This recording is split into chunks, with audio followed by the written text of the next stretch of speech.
जंगल में बाजू चील के पास दो घर थे, जिसमें से एक घर बाजू चील ने कालू कौवे को किराए पर दिया हुआ था। 2 महीने हो गए, परंतु कौवे ने मेरे घर का किराया नहीं दिया। हर बार अगले महीने दे दूंगा, अगले महीने दे दूंगा, यही कहकर टाल देता है। बस अब तो मैं उस कौवे से अपने घर का किराया लेकर ही रहूंगी, वरना उसे अपने घर से ही निकाल दूंगी मैं। बस फिर बाजू चील इतना कहकर कालू कौवे के पास चली जाती है।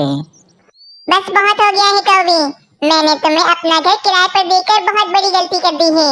तुमने 2 महीने से मेरे घर का किराया नहीं दिया है, आखिर तुम मेरे घर का किराया कब दोगे?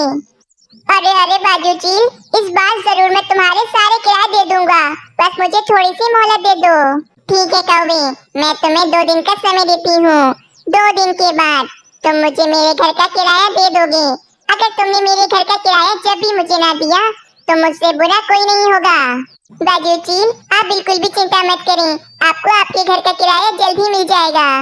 बस फिर बाजू चील रानी कौवे की बात सुनकर वहाँ से चली जाती है। अरे रानी, ये बाजू चील तो गले की हड्डी की तरह एक ही बात पर अटक गई है कि इसे किराया चाहिए, किराया चाहिए।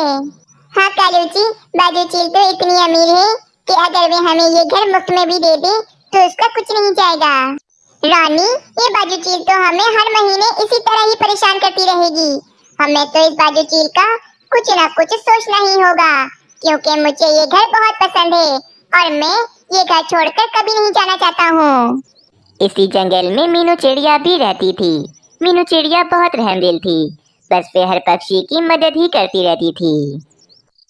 बाजू चील, जब से तुमने हम पक्षियों की बात मानी है, मरे हुए पक्षी और खराब अंडों को खाना शुरू किया है, हम सब पक्षियों की जिंदगी तो बहुत ज्यादा सुकून में आ गई है। अब बस हमें किसी भी चीज का कोई डर नहीं, क्योंकि तुम्हारे होते हुए कोई दूसरी चीज हमारे जंगल में आ ही नहीं सकती। चिड़िया, तुम सब पक्षी बहुत अच्छे हो, परंतु मैं उस कौवे से बहुत परेशान हूँ। वे 2 महीने से मेरे घर में मुफ्त में रह रहा है, परंतु वो मुझे मेरे घर का किराया ही नहीं देता। अगर इस बार उसने मेरे घर का किराया नहीं दिया तो उसे बहुत मारूंगी और साथ ही साथ अपने घर से भी निकाल दूंगी उसे। मुझे तो ये घर भी लगा रहता है कि कहीं वे चालाक कौवा मेरे घर पर कब्जा ही न कर ले। अरे नहीं नहीं बाजू चील, सब पक्षी चाहते हैं कि वे घर आपका है, तो भला कालू कौवा ऐसा क्यों करेगा? मैं बात करूंगी कालू कौवे से कि वे जल्द से जल्द आपका किराया आपको दे दे।